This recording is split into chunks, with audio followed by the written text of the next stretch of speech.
আসসালামু আলাইকুম। বাংলাদেশ বেতার, রাজশাহী। স্থানীয় সংবাদ পড়ছি, খন্দকার আনোয়ারুল ইসলাম। রাজশাহীর বাগমারায় কিশোর অপরাধ দমন ও মাদকমুক্ত সমাজ গঠনে জনসচেতনতামূলক সভা অনুষ্ঠিত হয়েছে। গতকাল উপজেলা পরিষদ মিলনায়তনে এই অনুষ্ঠানের আয়োজন করে উপজেলা প্রশাসন। অনুষ্ঠানে প্রধান অতিথি হিসেবে বক্তব্য রাখেন রাজশাহীর অতিরিক্ত বিভাগীয় কমিশনার তরফদার মোহাম্মদ আক্তার জামিল। এ সময় তিনি বলেন, এক শ্রেণীর কিশোর এখন ফ্যাশন হিসেবে মাদকে জড়িয়ে পড়ছে। উঠতি বয়সে তারা অনুধাবন করতে পারছে না যে তারা মরণ নেশার দিকে ধাবিত হচ্ছে। মাদকের নেশা থেকেই কিশোরদের মাঝে তৈরি হচ্ছে গ্যাং কালচার। তারা নানা অপরাধেও জড়িয়ে পড়ছে। কাজেই প্রশাসনের পাশাপাশি এ বিষয়ে অভিভাবক ও শিক্ষকদের কঠোর নজরদারি রাখার আহ্বান জানান তিনি।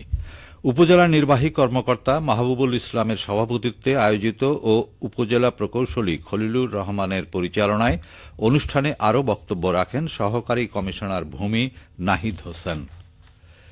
এসো দেশ বদলাই, পৃথিবী বদলাই, এই প্রতিপাদ্যে তারুণ্যের উৎসব 2025 উদযাপন উপলক্ষে রাজশাহীর বাঘায় আলোচনা সভা অনুষ্ঠিত হয়েছে। গতকাল বাঘা পৌরসভার উদ্যোগে এই অনুষ্ঠানের আয়োজন করা হয়।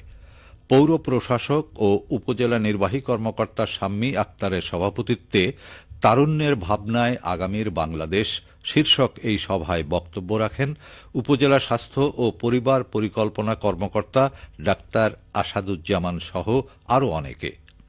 এ সময় সুশাসন প্রতিষ্ঠায় গণতন্ত্র, দলীয় ও রাজনীতি প্রভাবমুক্ত বাংলাদেশ, জবাবদিহিমূলক প্রশাসন এবং প্রতিটি ক্ষেত্রে মেধা ও যোগ্যতার মূল্যায়নের উপর গুরুত্বারোপ করা হয়। বগুড়ার দুপচাচিয়ার তালোড়ায় জব্দকৃত সরকারি 26,990 কেজি চাল নিলামে বিক্রয় করেছে উপজেলা খাদ্য বিভাগ। একই সাথে চাল ধারণের প্রায় 3,000 পিস চটের বস্তাও নিলামে বিক্রি করা হয় বলে জানিয়েছেন দুপচাচিয়া উপজেলা খাদ্য নিয়ন্ত্রক কর্মকর্তা মনিরুল হক। গতকাল দুপচাচিয়া উপজেলায় এই নিলাম অনুষ্ঠিত হয়। এর মাধ্যমে 13,62,500 টাকা সরকারি কোষাগারে জমা দেয় উপজেলা খাদ্য নিয়ন্ত্রক কার্যালয়।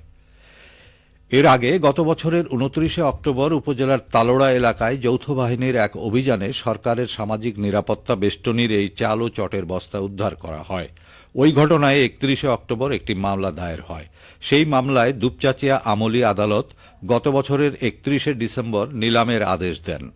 পরিপ্রেক্ষিতে চলতি বছরের 2রা জানুয়ারি দুপচাচিয়ার অতিরিক্ত কৃষি কর্মকর্তাকে আহ্বায়ক করে 5 সদস্যের একটি নিলাম কমিটি গঠন হয়। এই কমিটির সিদ্ধান্তক্রমে গতকাল নিলাম অনুষ্ঠিত হয়। এ সময় অতিরিক্ত কৃষি কর্মকর্তা সালমা আক্তার সহ কমিটির অন্য সদস্যরা উপস্থিত ছিলেন।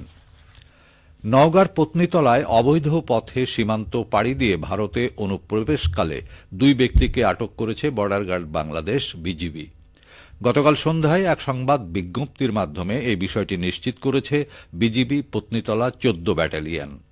বিজ্ঞপ্তিতে জানানো হয়, নওগাঁর ধামইরহাট উপজেলার খরমপুর গ্রামের বাসিন্দা জাহাঙ্গীর হোসেন যশোর জেলার মনিরামপুর এলাকার বাসিন্দা লাবলু মিয়াকে সাথে নিয়ে ভারতে অনুপ্রবেশ করছিল।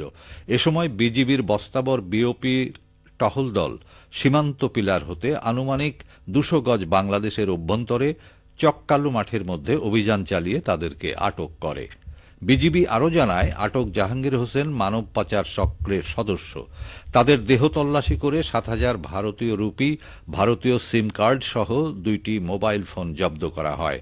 আটককৃতদের বিরুদ্ধে পাসপোর্ট আইনে ধামইরহাট থানায় মামলা দায়ের পূর্বক জব্দকৃত মালামাল সহ পুলিশের কাছে হস্তান্তর করা হয়েছে। বগুড়ার কাহালু উপজেলায় সামাজিক বনায়ন কর্মসূচির আওতায় 5 জন উপকারভোগীর মাঝে 1,43,055 টাকার চেক বিতরণ করা হয়েছে। গতকাল উপজেলা নির্বাহী কর্মকর্তা মোহাম্মদ কালসার হাবিব তার কার্যালয়ে উপকারভোগীদের মাঝে এই চেক বিতরণ করেন। এ সময় উপজেলা ভারপ্রাপ্ত বন কর্মকর্তা মোহাম্মদ হাসান আল তারিক, উপজেলা যুব উন্নয়ন কর্মকর্তা মোহাম্মদ গোলাম মোর্শেদ, উপজেলা প্রকল্প বাস্তবায়ন কর্মকর্তা মাসরুবা উপস্থিত ছিলেন।